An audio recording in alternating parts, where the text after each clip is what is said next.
La problématique de la sécurité routière au centre de votre revue de presse. Le ministère des Transports serait depuis la semaine dernière secoué par un scandale de trafic de permis de conduire. Selon Gabon Review, quelques semaines seulement après la polémique impliquant la Direction générale de la documentation et de l'immigration, la Direction générale des Transports n'est pas exemptée.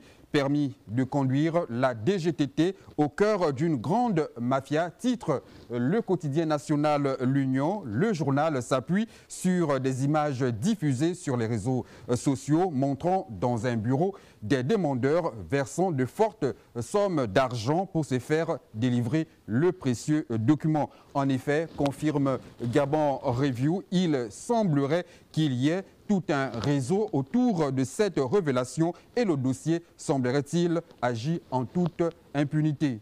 Pour l'Union, il suffit désormais de payer une quittance de 35 000 francs CFA que les demandeurs mettent dans le dossier pour tromper la vigilance des autorités, car cette quittance montre que le demandeur du permis a été formé dans une école de conduite.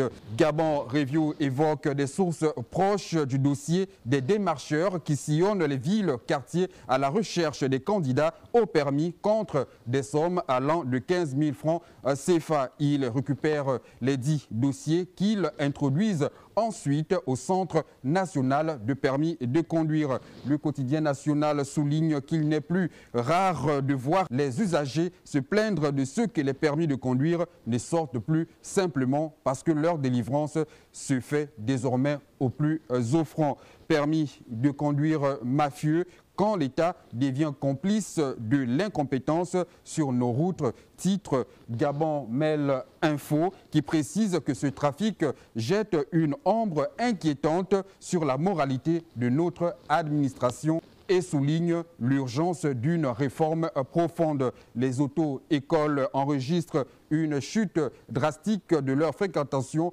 craignant même de fermer les portes, sans oublier qu'un désordre est aussi observé sur les routes.